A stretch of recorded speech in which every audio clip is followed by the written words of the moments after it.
Hello viewers, আসসালামু আলাইকুম। গত সোমবার আমি ড্রাইভিং লাইসেন্সের পরীক্ষা দিয়েছি এবং আজকে কিন্তু বৃহস্পতিবার। মাত্র 2 দিনের মধ্যে কিন্তু আমি ড্রাইভিং লাইসেন্স যেটা দিয়ে আমি এখন ড্রাইভিং করতে পারবো, এই ড্রাইভিং লাইসেন্স কিন্তু আজকে আমি হাতে পেয়ে গেছি। সো আজকে এই ভিডিওতে আমি কথা বলবো কিভাবে আপনারা একদম কোনো দালাল ছাড়া সঠিক ওয়েতে এবং কোনো হ্যাসেল ছাড়া কিন্তু আপনারা কিভাবে ড্রাইভিং লাইসেন্স নিতে পারবেন, এই বিষয় নিয়ে আজকে বিস্তারিত কথা বলবো। সো আপনি যদি ড্রাইভিং লাইসেন্সের জন্য আবেদন করেন সেই ক্ষেত্রে কিন্তু আপনার কিছু রিকোয়ারমেন্ট কাগজপত্র লাগবে, যে জিনিসগুলো আগে আপনাকে রেডি করতে হবে, দেন আপনাকে আবেদন করতে হবে।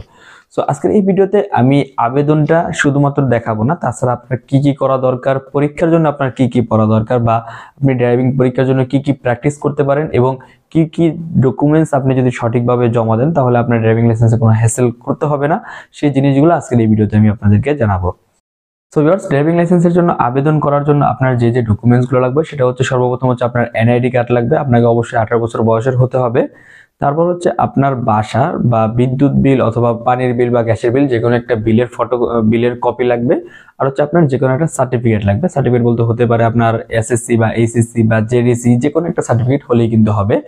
তারপরে মেইনলি যে জিনিসটা লাগবে সেটা একটা ডাক্তার কর্তৃক রেজিস্টার কিন্তু একটা ডাক্তার কর্তৃক একটা সার্টিফিকেট লাগবে। এই সার্টিফিকেটটা কি, এর একটা ফর্ম দেওয়া থাকবে, ওই ফর্মটা আমি এই স্ক্রিনে দিয়ে দেবো অথবা ভিডিও ডিসক্রিপশনে ওই ফর্মের লিঙ্কটা দিয়ে দেবো। ওই ফর্মটা আপনারা ডাউনলোড করে প্রিন্ট করে ওটার উপর আপনার নাম এবং বিস্তারিত ডিটেলস লিখে কিছু কোশ্চেন আছে, কোশ্চেনের উত্তরটা ভালো করে লিখে একটা সরকারি ডাক্তার অর্থাৎ যে ডাক্তারের লাইসেন্স আছে ওই ডাক্তার থেকে জাস্ট একটা সাইন আনতে হবে। এটা আপনারা চাইলে যে কোনো সরকারি হসপিটাল বা সদর হসপিটাল বা আপনার যে কোনো ডাক্তার যদি পরিচিত থাকে তাদের থেকে এই সাইনটা আনলেই হবে।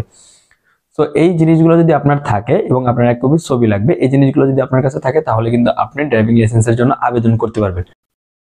ড্রাইভিং লাইসেন্সের জন্য আবেদন করার জন্য আপনাকে যেতে হবে www.bsp.brta.gov.bd.com। আপনারা চাইলে কিন্তু অনলাইনে অনেক জায়গায় পেয়ে যাবেন যে কিভাবে সঠিক হতে আবেদন করতে হয়। সো আবেদনটা যদি দেখা যায় তাহলে এই ভিডিওটা মোটামুটি 20 থেকে 30 মিনিট হয়ে যাবে, এজন্য আমি আজকের এই ভিডিওতে আবেদনটা দেখাবো না। যদি আপনাদের কারো এই আবেদনটা দেখানোর প্রয়োজন মনে হয় তাহলে আপনারা কমেন্ট করতে পারেন, আমি নেক্সট খুব শীঘ্রই তাহলে একটা ভিডিও করে দেবো যে কিভাবে আপনারা সঠিক ওয়েতে ড্রাইভিং লাইসেন্সের জন্য আবেদন করবেন। সো ভিউয়ার্স, যদি আপনি সঠিকভাবে আবেদন করতে পারেন সবকিছু কাগজপত্র জমা দেওয়ার পর, তাহলে কিন্তু আপনাকে মোটামুটি 1 থেকে 1.5 মাস পরে কিন্তু আপনার পরীক্ষার টাইম দেওয়া হবে। এই 1.5 মাসের ভিতর কিন্তু আপনি যেই লার্নার কার্ড পাবেন, এই লার্নার কার্ড দিয়ে কিন্তু আপনি মূলত গাড়ি চালাতে পারবেন না। যদি আপনি কোথাও গাড়ি চালান আর সার্জেন্ট যদি ধরে সেক্ষেত্রে কিন্তু সার্জেন্ট আপনাকে মামলা দিতে পারবে। সো অনেকে মনে করেন যে লার্নার কার্ড দিয়ে গাড়ি চালানো যায়। সো এটা আগে মনে রাখবেন যে লার্নার কার্ড দিয়ে নর্মালি আপনি গাড়ি চালাতে পারবেন না। লার্নার কার্ড দিয়ে জাস্ট আপনি চিপা চাপা যেসব রোডগুলো আছে ওই সব জায়গায় গাড়ি চালাতে পারবেন। মেইন রোডে আপনার চলাচল সম্পূর্ণ নিষেধ। যদি কোনো সার্জেন্ট ধরে সেক্ষেত্রে কিন্তু আপনাকে মামলা দিতে পারবে।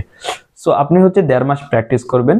আর যেহেতু এই জায়গায় 3টা ক্ষেত্রে আপনাকে থেকে পরীক্ষা নেওয়া হবে, সর্বপ্রথম আপনাকে লিখিত পরীক্ষা দেওয়া লাগবে, তারপর আপনার থেকে একটা ভাইভা পরীক্ষা নেবে, তারপর আপনাকে প্র্যাকটিক্যাল পরীক্ষা দিতে হবে। সেক্ষেত্রে কিন্তু আপনাদেরকে একটু পরীক্ষার প্রস্তুতি নিতে হবে, কারণ যেহেতু আপনারা কোনো দালাল ধরবেন না, নিজে পরীক্ষা দিবেন, সেক্ষেত্রে একটু প্রস্তুতি নিয়ে যাবেন যেন আপনি পরীক্ষা পাস করতে পারেন। সো প্রস্তুতি হিসাবে আপনি যেটা করতে পারবেন যে আপনি অনলাইনে যদি দেখেন তাহলে সার্চ করলে পাবেন যে বিআরটিএ এক্সাম কোশ্চেন। সেক্ষেত্রে কিন্তু আপনারা মোটামুটি 50-60টা কোশ্চেন পড়লে মোটামুটি কমন পড়বে। কোশ্চেনের প্যাটার্নটা প্রায় 20 থেকে 22 মার্কের একটা কোশ্চেন থাকে, সেই ক্ষেত্রে আপনাকে 12 পাইলে পাস। আর ইঞ্জিন বা মেকানিজম থেকে মূলত কোশ্চেন হয়, সেক্ষেত্রে ওই জায়গা থেকে মিনিমাম 2 পেতে হবে। সো কোশ্চেন বেশি একটা হার্ড না, নর্মালি সবাই রিটেন পরীক্ষা পাস করে। আর যেভাবে রুমের ভিতর রাখে ওই রুমের ভিতর একজনের আরেকজনের দেখে দেখে লিখতে পারে। সো আপনারা লিখিত পরীক্ষার জন্য জাস্ট একটু অনলাইনে ঘাটাঘাটি করে কিছু কোশ্চেন পড়ে যাবেন একবার, সেক্ষেত্রে কিন্তু আপনাদের এটা একটু সুবিধা হয়ে যাবে।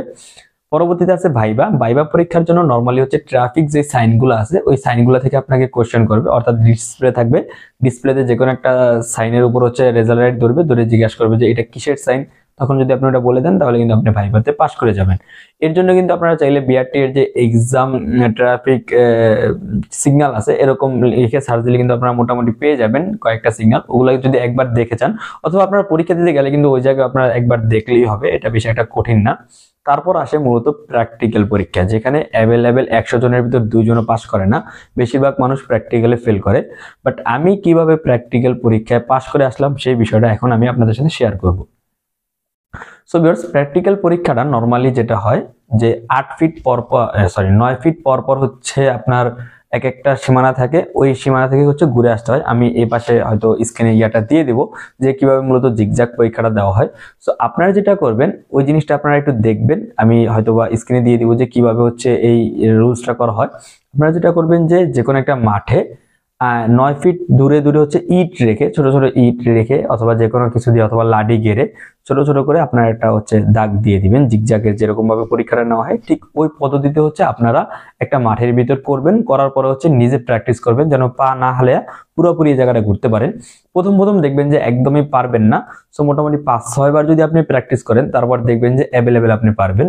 সো আরেকটা টিপস হচ্ছে আপনারা যদি এটা 5-6 বার ভালো করে প্র্যাকটিস করেন কোথাও কোনো একটা মাঠে বা রাস্তায় যায়, সেক্ষেত্রে আপনি আরেকটা কাজ করতে পারেন, সেটা হচ্ছে এই যে 9 ফিট দূরত্বে যেই ইটগুলো দিয়ে আপনি প্র্যাকটিস করবেন, তারপরে আপনারা যেটা করবেন যে 9 ফিটের দূরত্বটা একটু কমে 8 ফিটে দিয়ে করবেন।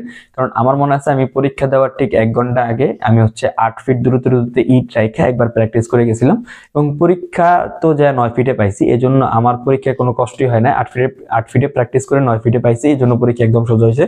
তো আপনারা একটু চেষ্টা করবেন 8 ফিটেও প্র্যাকটিস করতে। যদি 8 ফিটে আপনি পারেন সেক্ষেত্রে পরীক্ষায় কিন্তু আপনাকে দমায় রাখা কোনো মতেই সম্ভব না। সো এভাবে হচ্ছে আপনারা মূলত প্র্যাকটিক্যাল পরীক্ষাটা একটু প্র্যাকটিস করে যাবেন। যদি আপনারা চান যে জিগজ্যাগ পরীক্ষা কিভাবে পাস করা যায় এটা নিয়ে একটা প্র্যাকটিক্যাল ভিডিও দিতে, সেক্ষেত্রে আমি চেষ্টা করব একদম মাঠে যায় কিভাবে আমি প্র্যাকটিস করছি এটা নিয়ে আপনাদেরকে একটা ভিডিও দিব। সো এভাবে হচ্ছে মূলত আপনারা প্র্যাকটিস করে দেন হচ্ছে পরীক্ষার হলে যাবেন। আর এখন একটু ফিটা নিয়ে বলে নেই। নর্মালি হচ্ছে ড্রাইভিং লাইসেন্সে আবেদন করার জন্য যে লার্নার নিতে হয়, লার্নারের জন্য আপনাকে 525 টাকা পেমেন্ট করা লাগবে অনলাইনে। এবং আপনি যে পরীক্ষা দিবেন, পরীক্ষা দেওয়ার পরে যদি আপনি উত্তীর্ণ হন সেক্ষেত্রে হচ্ছে আপনাকে মূলত 4600 টাকার মতো হচ্ছে পে করা লাগবে পরবর্তীতে লাইসেন্সের জন্য। আর আপনি যদি মোটরসাইকেল এবং প্রাইভেট কার দুইটার জন্য একসাথে আবেদন করেন সেক্ষেত্রে কিন্তু আপনাকে লার্নারের জন্য 750 কি সামথিং টাকা আপনাকে পে করা লাগবে এবং পরবর্তী টাকাটা একই 4500 বা 4600 টাকার মতো আপনাকে পে করা লাগবে। এখন বলি, অনেকে কিন্তু চিন্তা করেন যে না, দালাল ছাড়া ড্রাইভিং লাইসেন্সের জন্য পরীক্ষা দিব, তাতে যদি ফেল করি তাহলে তো শেষ, অনেক সমস্যা। বাট একটু এই রুলসটা জেনে নেন, সেটা হচ্ছে আপনি যদি লার্নার করেন, লার্নারের মেয়াদ থাকে হচ্ছে 6 মাস আর আপনার পরীক্ষা দেওয়া হয় সর্বোচ্চ 1.5 মাস পরে। আপনি যদি প্রথম পরীক্ষায় ফেলও করেন সেক্ষেত্রে যে 6 মাস পর্যন্ত আপনার লার্নারের ডেট আছে, ওই 6 মাস পর্যন্ত আপনি জাস্ট 230 টাকা করে জমা দিয়ে প্রতিবার নতুন করে পরীক্ষা দিতে পারবেন। আপনারা যারা জানেন না যে পরীক্ষা ফেল করার পরে কিভাবে নতুন করে পরীক্ষার রুটিন নেওয়া যায়, তারা হচ্ছে চাইলে কমেন্ট করতে পারেন, আমি আপনাদেরকে জন্য আরো একটা ভিডিও রেডি করে দিতে পারবো। অবশ্যই এগুলো আপনারা ইউটিউবে পেয়ে যাবেন। আশা করি আপনার কষ্ট করে আমার আর করা লাগবে না, এটা আপনারা দেখতে পারবেন। সো আপনার টেনশনের কিছু নেই, আপনারা কিন্তু মাত্র 230 টাকা দিয়ে নতুন করে পরীক্ষা দিতে পারবেন। যদি একবার ফেলও করেন পরবর্তীতে আবার 230 টাকা অনলাইনে জমা দিয়ে নতুন করে কিন্তু পরীক্ষার যে টাইম এটা আপনারা নিতে পারবেন। সো এইভাবে কিন্তু আপনারা মূলত ড্রাইভিং লাইসেন্সের জন্য আবেদন করে পরীক্ষা দিতে পারবেন। আর পরীক্ষা যখন শেষ হবে, সাপোজ আজকে যদি আমার পরীক্ষা শেষ হয় তাহলে কিন্তু আজকে বিকালে অথবা কালকে বিকালে কিন্তু আমি রেজাল্ট পাবো। রেজাল্টটা হচ্ছে সেম, আপনাদের যে সার্ভার আছে, বিএসপি যে সার্ভার আছে সেখানে কিন্তু শো করবে। রেজাল্ট পাওয়ার পরে যদি আপনি হচ্ছে মূলত পাস করেন সেক্ষেত্রে আপনি হচ্ছে দেখবেন যে সেখানে পরবর্তী ধাপ আছে।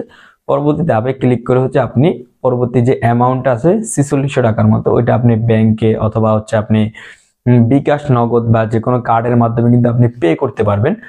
যখন আপনি এটা পে করবেন, পে করার পরে কিন্তু 3 থেকে 7 দিন আপনার যে কাগজপত্রগুলো আছে এগুলো বিআরটি এর কর্তৃক সরাসরি হচ্ছে এগুলো আপনাকে চেক করবে। চেক করার পরে হচ্ছে আপনাকে অনুমোদন দিবে। যখন তারা চেক করার পরে কোনো প্রবলেম পাবে না তখন হচ্ছে অনুমোদন দিয়ে দিবে। আর অনুমোদন দেওয়ার পরে কিন্তু আপনি এরকম একটা ড্রাইভিং লাইসেন্সের কপি সেখান থেকে ডাউনলোড করতে পারবেন। ডাউনলোড করার পরে চাইলে কিন্তু আপনারা আমার মতো, আমি যেরকম এটাকে প্রিন্ট করে একটা আইডি কার্ডের মতো করে ফেলছি, সেরকম কিন্তু আপনারা চাইলে প্রিন্ট করে আইডি কার্ডের মতো করে ইউজ করতে পারবেন। সো এই ছিল আজকের মোটামুটি আমি যে দালাল ছাড়া যে ড্রাইভিং লাইসেন্স পেয়েছি তা নিয়ে একটা ভিডিও। আপনারা যদি অন্য কিছু জানতে চান এই ভিডিওতে কমেন্ট করতে পারেন, আমি চেষ্টা করব বিস্তারিত আপনাদেরকে জানানোর জন্য। দালাল মুক্ত দেশ গড়বেন এবং নিজে নিজে চেষ্টা করে হচ্ছে ড্রাইভিং লাইসেন্স নিয়ে আসবেন, এরকম এটাই চাই। সো আজকের ভিডিওটা এখানেই শেষ করব। আশা করি আপনার এই ভিডিওটা অনেক ভালো লাগছে।